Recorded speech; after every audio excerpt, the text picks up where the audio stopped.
Ooh, I did not mean to start the show with the cough. What's up, everybody? It's Miss Margaret live in the morning. It's gonna be a quicker show today, as you know. Um, I've been kind of off for a while, and so today I thought I was going to have a longer show for y'all, but y'all, I had to go to um urgent care. Okay, I don't know what is wrong with my foot. I'm having so much pain, and so I'm trying to get that together. But of course, bring y'all some of the news because I've had some people messaging me some stuff that's been going on, and since I haven't been on in a little while, some of the headlines and stuff that we'll talk about today, you might already know. And we're going to be keeping it pretty local today. As I said, this is going to be um, a shorter show. Um, but we're gonna talk about what needs to be talked about. So, I was trying to decide because usually I don't like to start things off with well, anything that is too like, negative and stuff like the regular news is. But I know a lot of y'all um were messaging me about the police involved shooting that happened yesterday, and there's some other things that have been going on. So we're definitely going to be talking about that. And we're also going to be talking about this lawsuit that Cup Foods had filed. It's interesting because the way well, anyway, we'll get into that. And we're also going to get into there was a transgender woman who was murdered here right over in the Minneapolis area, and I barely saw any coverage about it. And so, that's what one community that definitely is very, very, very underserved. But there's so much violence that happens towards the transgender community that is just never reported and talked about. So I was like, we definitely gonna have to talk about this on the show. But of course, like I said, I don't like to start things off like super duper duper down. So we're gonna start with some positive news, okay? Because for the past like months, there's been a big search and a high profile search for the next superintendent of Minneapolis public schools. And if you know anything's been going on in Minneapolis public schools over the past few years, and you understand why they need to take that time and search, okay? So I'm gonna bring up here who they what in the heck? Well, I was gonna bring up something. What? Okay, of course. Now here we go. It wants to mess up. But basically, I was trying to show y'all something because the picture I was going to show y'all is actually was lopsided. But you know what? Actually, we'll start with something else then, and we'll come back to that later. So I know a lot of you all yesterday were messaging me about this shooting that just took place in St. Paul, and I was actually watching that they had a press conference on it last night. So while I get the other picture situation together, we're going to start off and talk about this. And I actually last night was watching a press conference that they were doing in St. Paul, the St. Paul police. I saw the mayor's there as well. So we're going to get into that as well. So this is according to AP News. St. Paul, why did you know what, y'all? The devil is working hard today, okay? But anyway, according to AP News, a St. Paul police officer was shot in the leg, and the suspect was critically injured yesterday afternoon. So this states that allegedly around 2 p.m. Um, uh, that this happened, excuse me, around 2 p.m. yesterday, and it stated that this woman called 911 and said that a man was following her in a vehicle, which was in violation of a protection order that she had against him.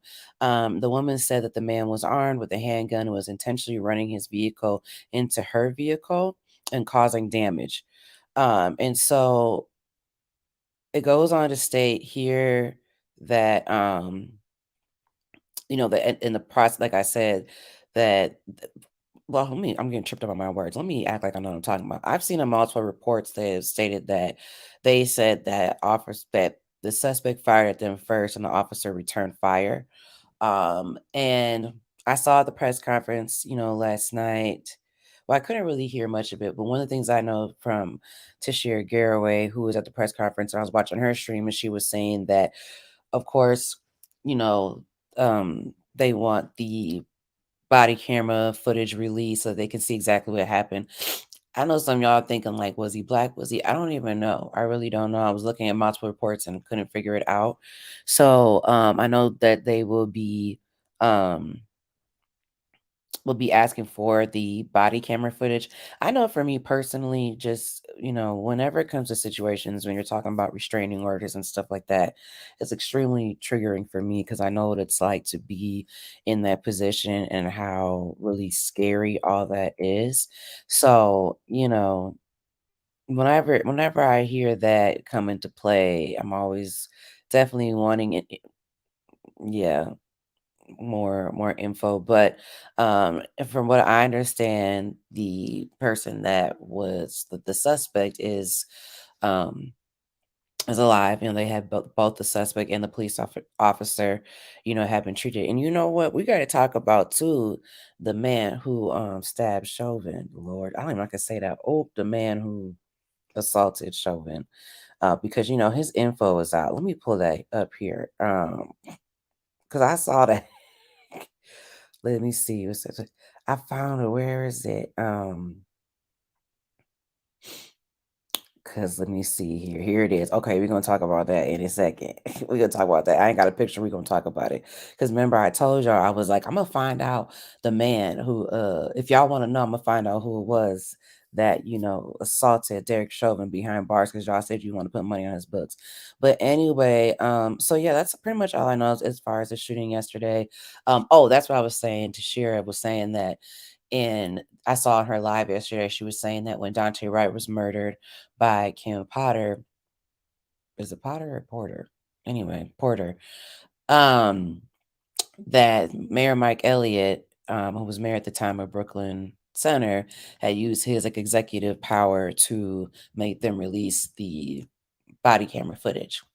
So that's, just something to keep in mind for when if you're wanting to put pressure on getting this information out and getting this released. I saw that St. Paul Mayor Carter was there yesterday. And so I don't know if yesterday, if they were like, hey, we know you can use your executive power or whatever to get them to release those body camera footage.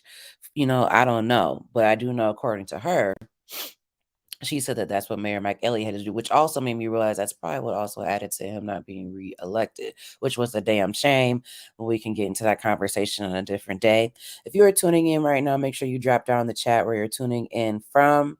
State how you're feeling this morning. Like I said in the beginning, it's going to be a shorter show because I have to actually get to urgent care.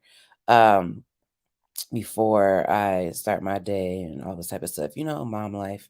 Anyway, but remember, like I just said, because I wasn't on last week, I didn't get to talk about the update that they done released the name of the guy who, assaulted Derek Chauvin. Some of y'all call me a hero. I'm not saying nothing. I just report the news.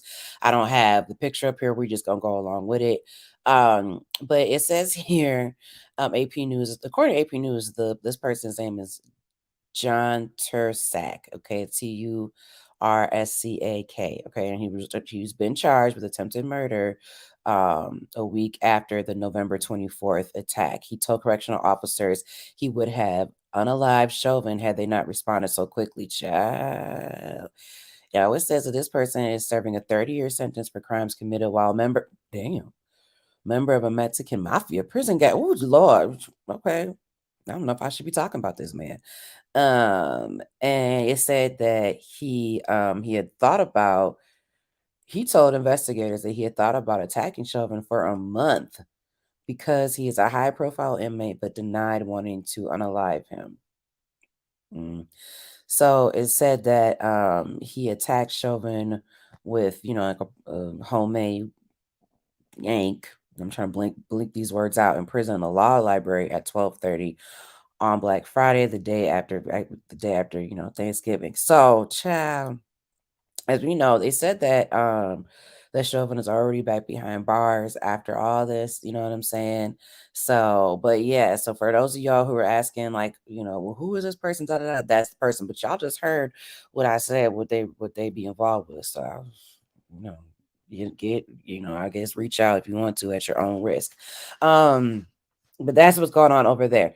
Okay, now I know a lot of y'all saw this, and I really wanted to, and like I said, I'm having tough kind of technical difficulties today, but we're gonna get it together.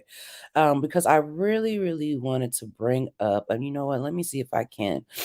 But I saw this floating around a while ago, and I was like, I wasn't like reporter, I wasn't on at the time. But this is gonna be like I'm gonna put it up anyway. Um, but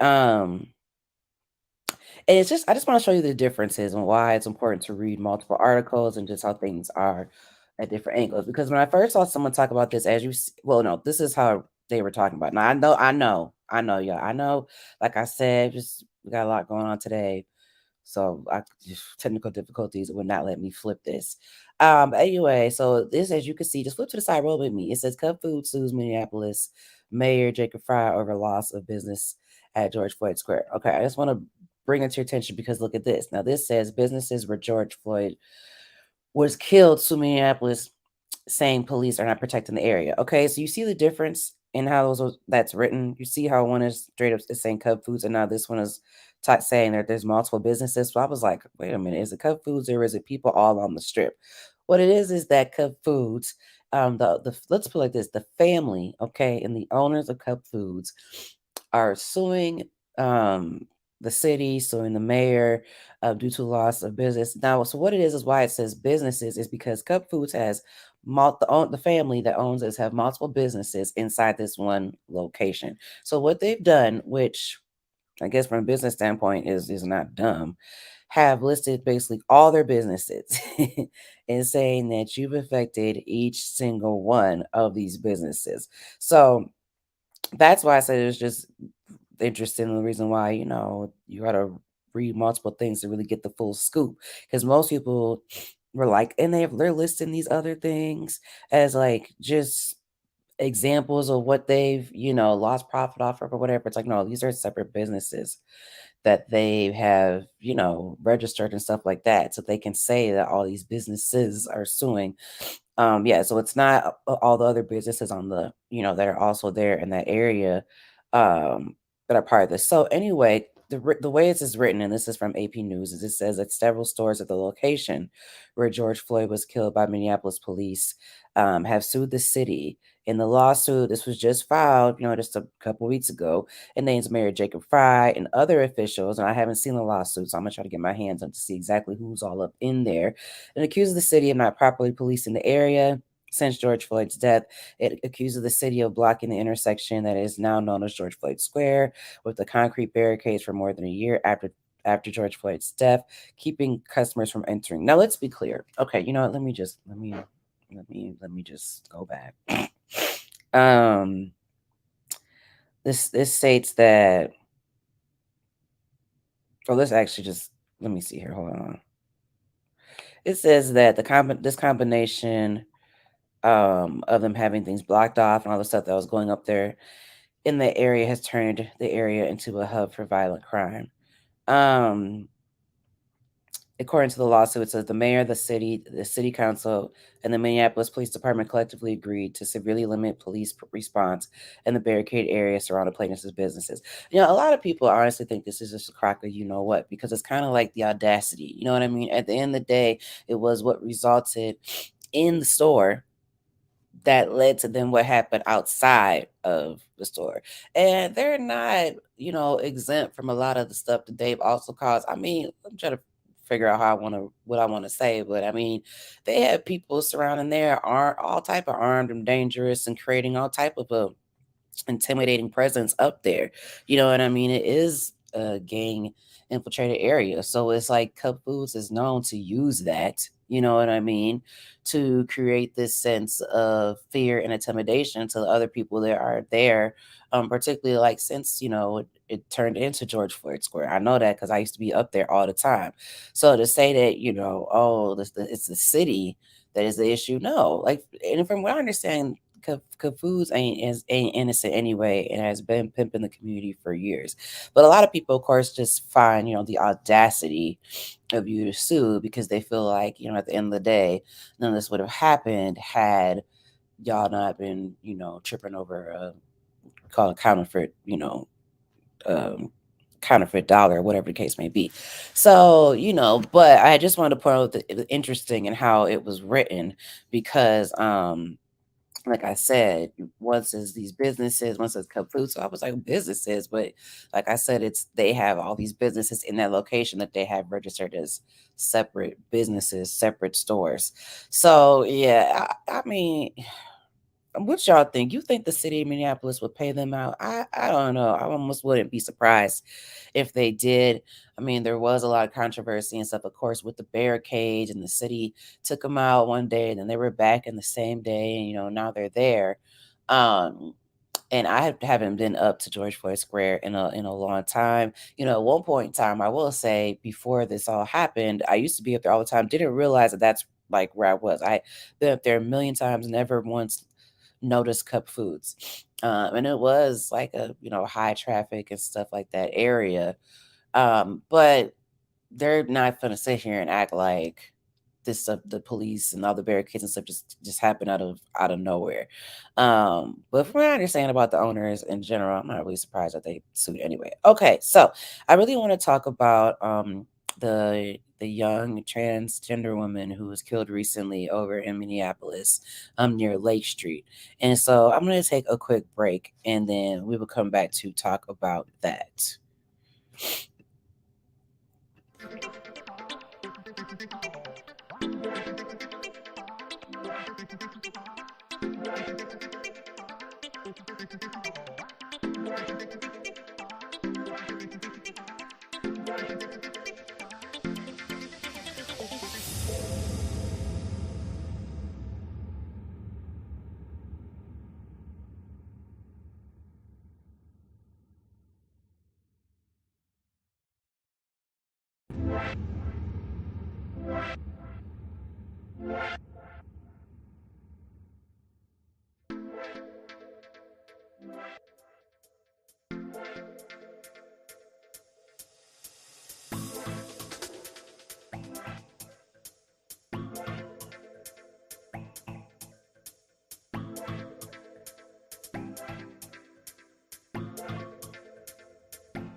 All right, and we are back watching Miss Margaret live, or you might be listening to Miss Margaret live in the morning. As I said earlier, it's going to be a quicker show today, but I just wanted to go over some of the top headlines that have been going on here in the St. Paul, Minneapolis community. This was actually sent to me by a friend of mine.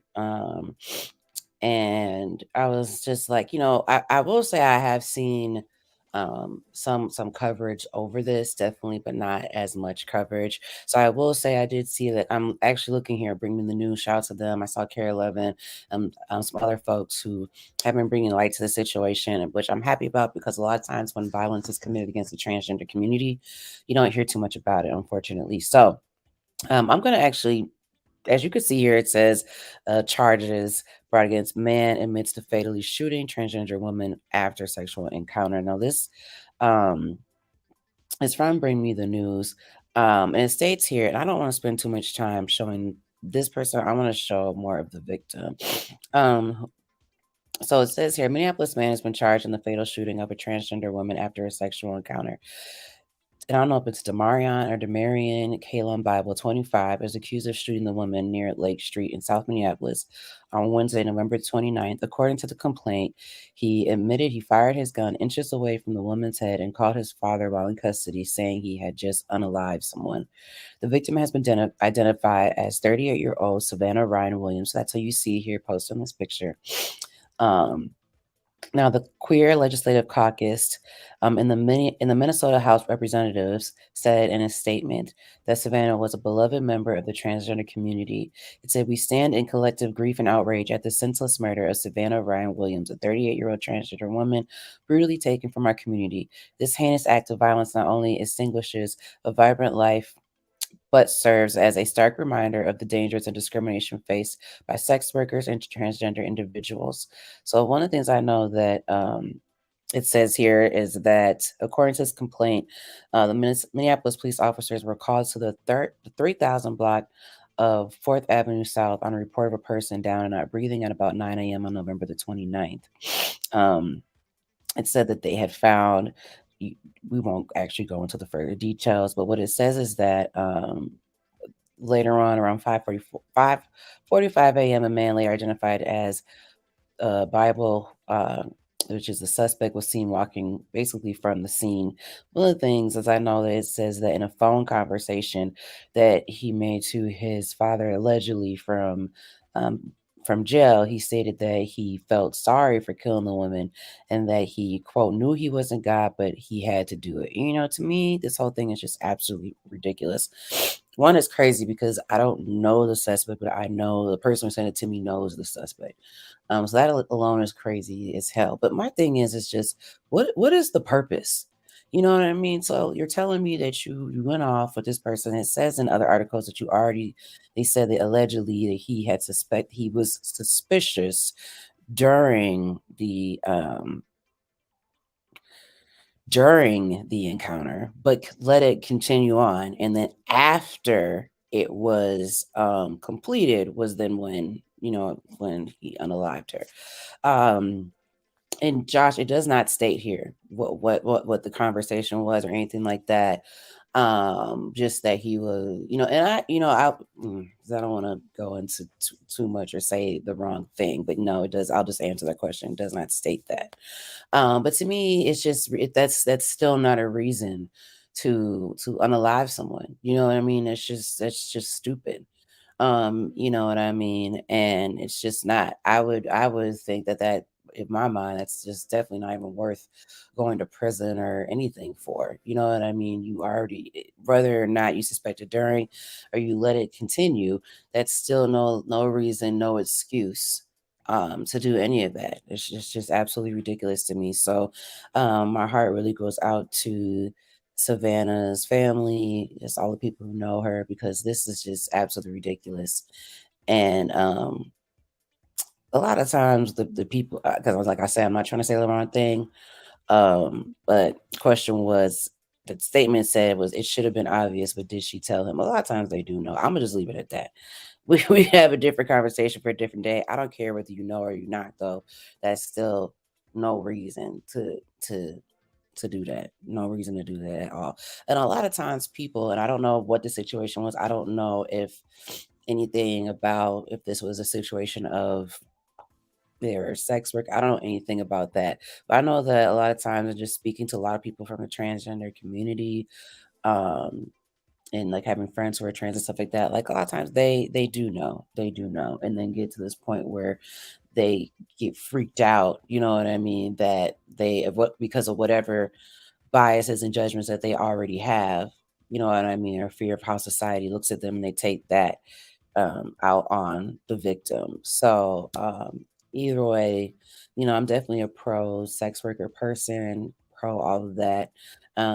Especially in situations where, the article goes on to say how in the transgender community, of course, you know, uh, lack of housing, lack of employment is high. You know what I mean? And so unfortunately a lot of them do have to turn to sex work. The way the article is written, you can kind of maybe think that was the situation. I don't know. And I don't want to put that on anybody, but I'm really just saying that kind of in reference to the question. Um, and so yeah. So I actually when I saw this, I thought about my friend. Um, Shout out to Quinn Shimmervia Gomez. She's a radio personality over on KFAI, and she's done a lot. Um, of amazing things and stuff like that. But I just think about, a lot of conversations that she and I have had and the fears that, she's had of just even dating. You know what I mean? And, one minute people can act cool with it, and the next minute, now they not, or they can act cool you know, and the minute you piss them off, now you this, and that. And so when I read stories like this, I definitely think of her, and I definitely think of also kind of how our society is quick to excuse this type of behavior, you know what I mean? Because of, well, you know, if they didn't tell them, I didn't disclose this information, then, and for me, it doesn't matter. It's still not an excuse. So I'm not gonna sit here and say that I'm gonna be following this story, but my main purpose is I want to bring attention and awareness to the victim because that's what's really important here. And like I said, I saw some outlets that did report on it, but what's interesting to me is I didn't see a lot of it on social media. And that's where most people is getting the news. You know what I mean? So yeah, I feel really bad about the situation, and I think, you know what, I'm gonna bring my friend on. I'm gonna bring Quinn on. I don't know if it's not gonna be next week. It's gonna be maybe the week after that because I can't speak.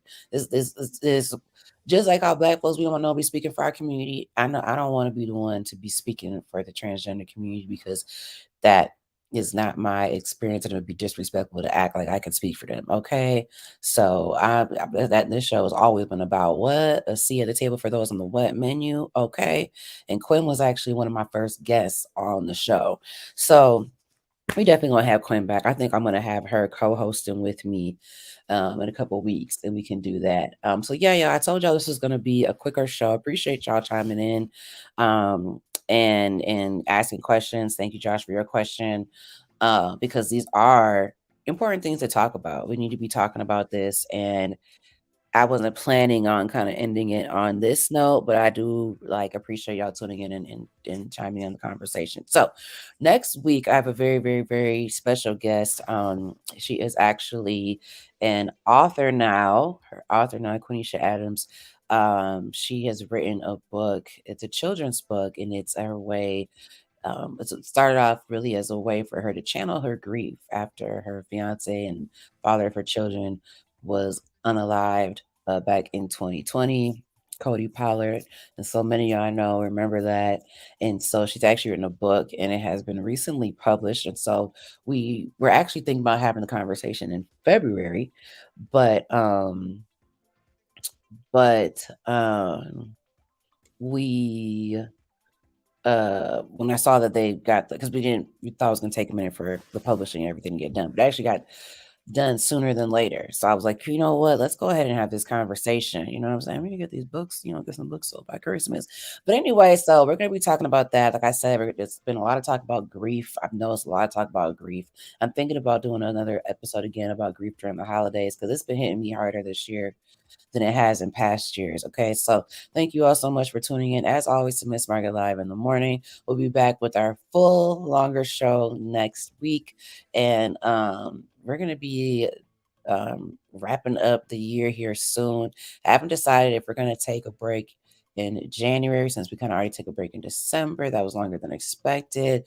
So I think if anything, we will come back late January. We're definitely gonna be on during Black History Month, let's be clear. But probably late January, something like that. So all right, y'all, have a good day. Thank you so much for tuning in. Bye.